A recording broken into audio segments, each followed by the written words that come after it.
It's the ghost of Sarah Siegel. She doesn't want to talk shit about the Nog. Pretty much. Yeah. Speaking of, did any paranormal activity happen during those filmings? Not much. Upstairs is kind of creepy. Downstairs in the bar is where you get most of the action, and it's just slight little things. Shit flying off the wall, weird energy, stuff like that. There's a lot of people that died downstairs. We had a older lady, that was who I was mentioning, Sarah. She passed away upstairs in one of the rooms, died in her sleep. And I didn't really notice or know this at all whatsoever. So when we put the final payment on the original down payment on the purchase of the property, I moved in on upstairs and I decorated out a few rooms. Some of the rooms that were at least some condition. Some of the other rooms, the plaster had fallen off the ceiling and the walls. So I decided to go to the east side of the building, and I set up my bedroom in one of the sides. And the owner of the bar is like, yeah, my sister died up there in that red, the room right up there. And I'm like, oh, great, that's the room I set up as my bedroom. It's the whole time. You know, you even if you're up there, you're walking around, you always feel like somebody's there watching you. You know, you go into the bathroom, try to sit down on the throne and leave the door open. Next thing you know, you have an urge to close the door, like someone like, close that goddamn door. That's what it feels like. And then downstairs, you get some weird energy. My Monaco and I were sitting literally at the corner of the bar one time, and I'm just sitting there with my arm. He's sitting there with an arm, and I could see the goosebumps rise up on his arm, and it came into mine. I'm like, you just felt that, right? And he's like, yeah. That kid energy just fucking transferred, man. And then Sean Robbins and I were sitting there. He thought this huge brass plaque on a wall, and it flew over my shoulder and over his shoulder and hit the mirror on the wall. And he's like, what the hell did you just do that for? And I'm like, I didn't do that. He came by and make sure there was no string attached like I was fucking with him. I'm like, nope. That thing decided to fly off the wall on its own. But definitely some weird shit. Window, right? What's that? Yeah, it broke the mirror. There's a little crack on my Bonington's mirrors where the brass plaque. I'll show you next time you're at the Nog. And it flew so damn hard it cracked the damn mirror. But yeah, it's like I said, the Nog's a hub for the alive and the dead. Indeed, most definitely. Mhm. That's what we're gonna have on this Thursday night. We're gonna have Are You Afraid of the Nog? Nah. Are You Afraid of the Dark? So we're gonna be telling ghost stories for 3 hours. So it could be happening at the Nog, or it can happen like at your home or whatever. We really, we honestly, if you want to do something on Halloween too, we had a fall through on the band, so there's nothing going on. Wow. Yeah. Well, we Maybe can they probably- got scared. Indeed. Well, we can save it for Halloween if you want to. Whatever you want to do, man. Indeed, that sounds like fun. Mhm. Yep. So, yep, we still got enough time. So, what's your favorite scary movie? Since there's a phone there. My favorite scary movie, man, it is so obscure you probably no one's going to notice, and it was originally in black and white, and they didn't film it in color, they colorized it, and it was called Humongous. And it basically, your stereotypical Friday the 13th-esque, a bunch of college kids going out, but this time they get a boat. And it's like maybe in the Lake Michigan area up north in maybe towards like Nova Scotia, Newfoundland. I think it is a Canadian film movie.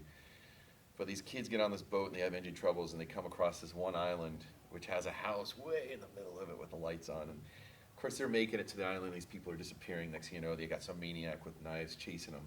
And it gets down to this last person, that's this girl that comes up to the garage. She gets in the garage and it's all her friends on meat hooks. The guy's a cannibal and has been eating these dudes and his friends.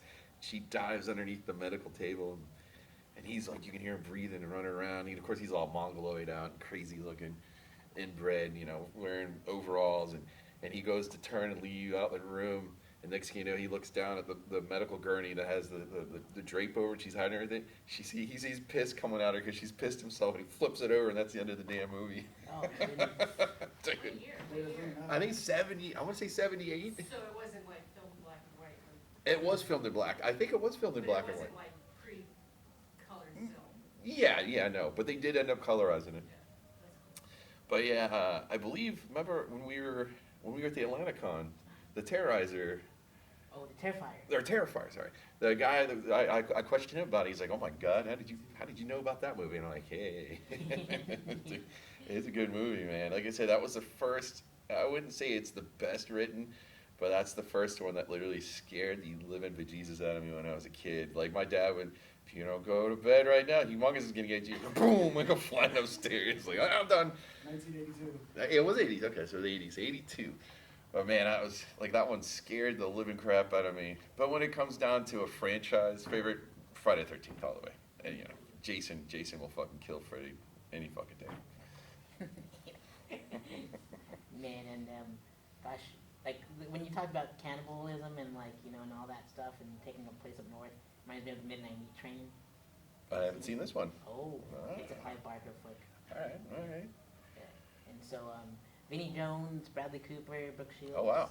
Rampage Jackson. Okay. Oh wow, so it's a recent. Yeah. All right. Yeah, it was one of his first movies, and if you watch Silver Linings Playbook, you'll see the movie poster when they walk by the theater. Okay. I guess he's just giving Clive a nod because he did it so dirty All right. in the theaters, but totally worth the watch. All right. Like Vinnie Jones is a killer, and he doesn't even talk because they cut him out. Yeah, I mean, that was Candyman too when we went to go see it. The Yeah. new one, that was good. They paid homage to it. You didn't have to. The new Candyman, you didn't have to watch the priors. It did a quick synopsis of it and went into the whole new story. Man, I gotta do the respects for that one. That was a damn well written flick. Most definitely. And then Terrifier. Did you watch the second one? I missed it, man. I heard it was at the Pavilion too, man. Still is, I saw it last night. Oh, it is. But for 2 shows, I think. I missed it. Hopefully they're showing it again, man. I'll go. We're well worth the 3 hours. Oh wow! Holy Yeah. crap, Yeah. man. And I gotta find a person to I loaned my the DVD out and they never damn brought it back to me. So I'm gonna go terrify them, the motherfuckers, give me my damn shit back. If you think the hacksaw scene is pretty brutal, you ain't seen nothing yet. Yeah.